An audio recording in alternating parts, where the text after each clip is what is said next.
All right, here we go again. So 1, 2, 3. Got us a mounting screw in there, so she ain't going nowhere. We're head back over here and loosen up our compressors. These will be your T1s. This is what actually runs to the compressor itself after the contactor, whatever. Get these loosened up, out of the way.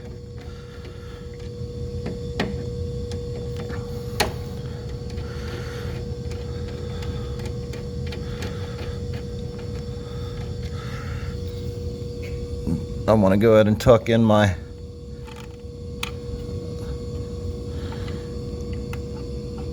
control voltage. Oh, see, that's loose. See, we found another one. There's another little issue that needs to be crimped in there. So we'll go ahead and get this one on there.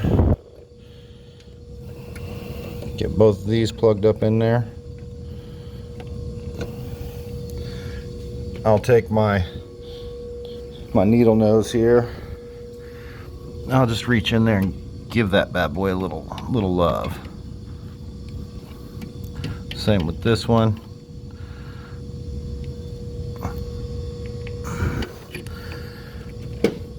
What you don't want to have happen is those vibrate off of there. You know, these racks like to dance. And see, that one's still a little loose. I'm gonna try and give it a little tweak. Just another little tweak.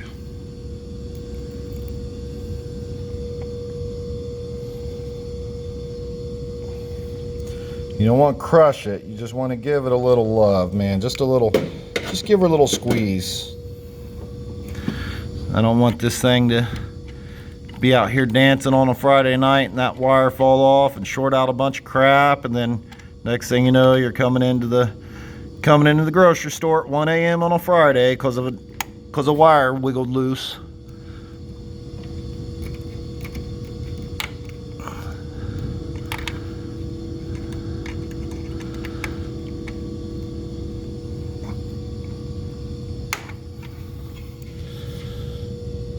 See? Then did it to my own self. It's alright, we can fix that with the old flatty. Take your flathead, get it down in there and just break her up a little bit.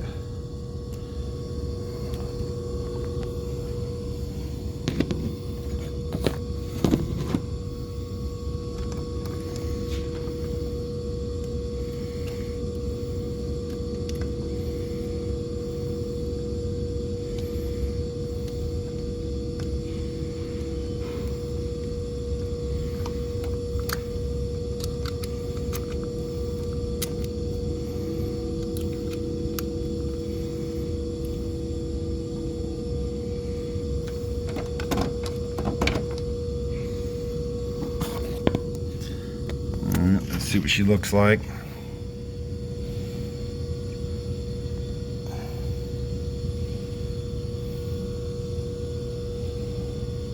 Yep, that one's going on. Back here in the back, this is your control voltage. Oh yeah, that's a nice snug squeeze there, buddy. Give her a little tug. She ain't moving. She ain't moving. Those things ain't dancing. Now your 1, 2, 3. Pretty easy. 3 was on the end. Shove that up in there.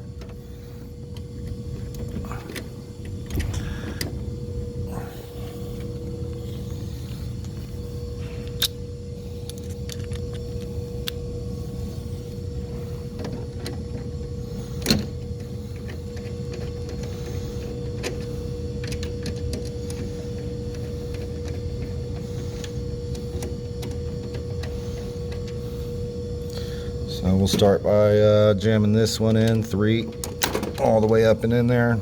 See how you get her way up in there. Once you get her way up in there, just snug her down just enough so she don't move.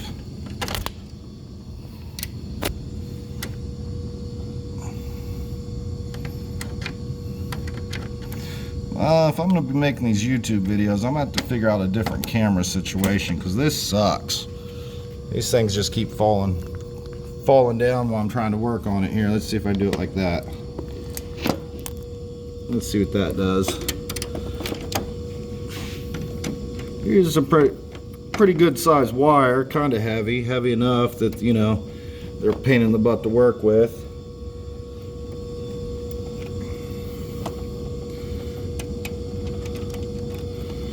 Definitely a pain in the butt to work with.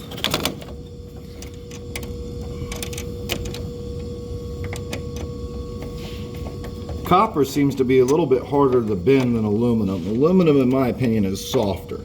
I mean, I think that's kind of a known thing, that aluminum's a little softer, a little easier to, you know, to tug on and bend up and all that. This stuff here is, man, it's a pain, dude. It really makes you work for your money.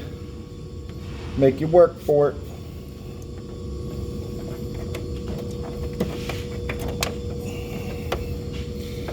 One of the tricks you can do is if you get your wrench,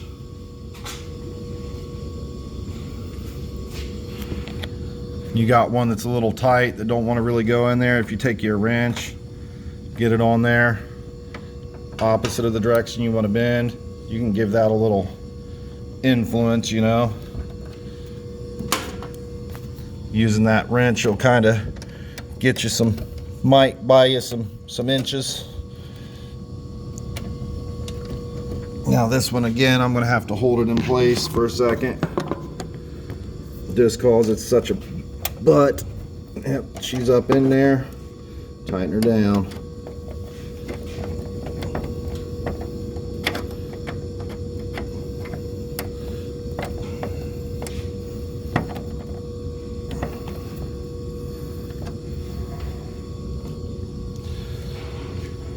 You'll see a lot of guys not do this, but when you're all the way done, after you've got everything in, you think you're ready to turn it back on and all that, you want to go through and recheck every single connection.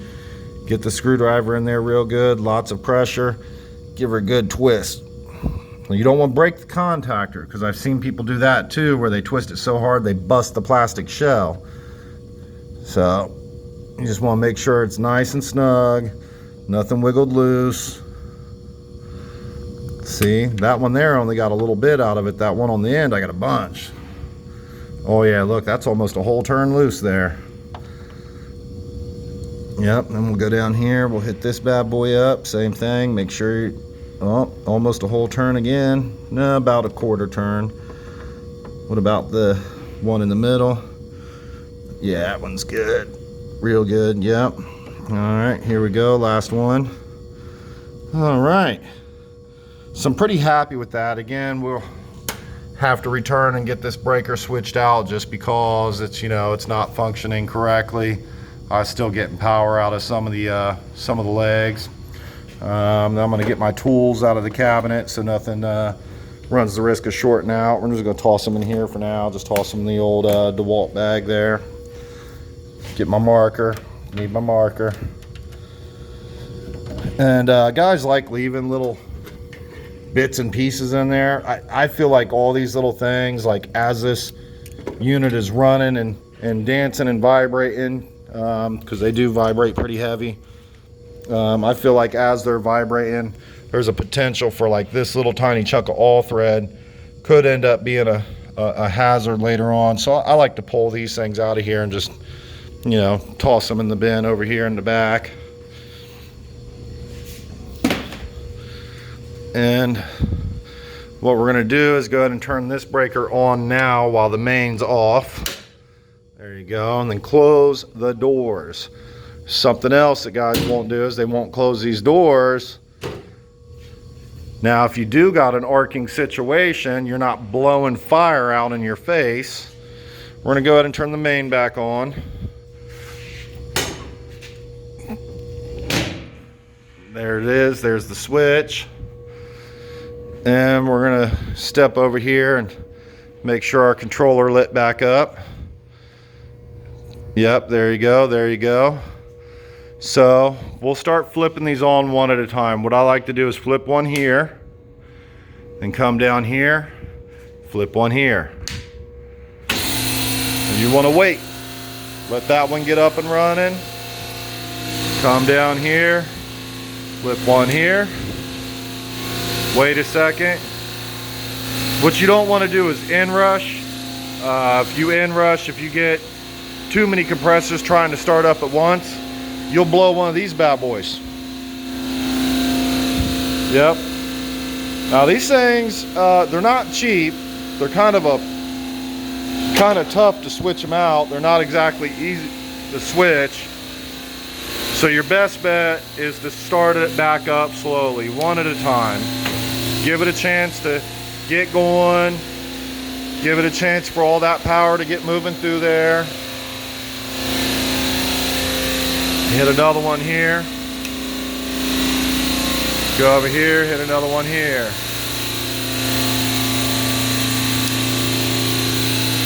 That one's lit up oil failure. So we're gonna have to hit the oil failure button. And hit another one. We hit another one. 3, 2, 1.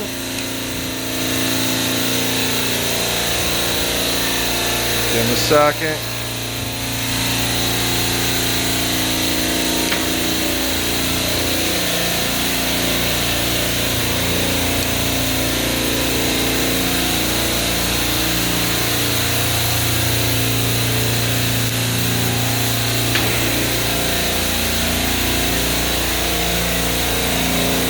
You hear how it's starting up. You can kind of see the pressure starting to build, capacity starting to hit up. Come over here and hit another one.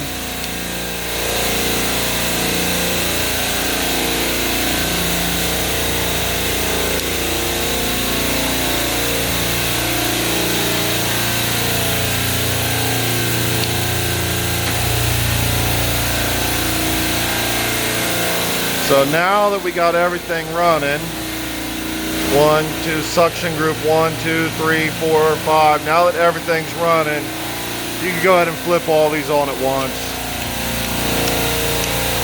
Not gonna hurt anything. So there you have it. You know, total of about 20, maybe 30 minutes. Had the pumps off. We made a repair.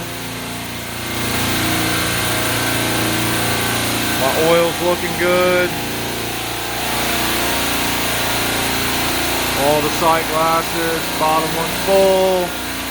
The other ones, as long as they got a little something in them. The main thing is that bottom one should pretty much always be full. As long as that bottom one's basically full or always has something showing in it, it has oil in it to supply the whole rack. There's your pressures. Just take a quick walk around back here, see if there's anything crazy going on. You know, look for oil. If you see oil, you got a leak, so like to look for oil, like to look for broke wires, things that are rubbing, things that are burnt. Every chance you get, you want to just kind of walk around and just see if you see anything out of the ordinary. See, I mean, attention to detail goes a long way on these things. I found more stuff by accident than I have by actually looking for it. My boss always tells me he'd rather be lucky than good. And I agree with that. I'd rather be lucky at finding something than good at finding something. Still showing an oil failure here on 6. So we got to find 6. Compressor 6. There it is. Up and running. Alright, that's the end of how to change a contactor on the Old Hill Phoenix Rack A here, buddy.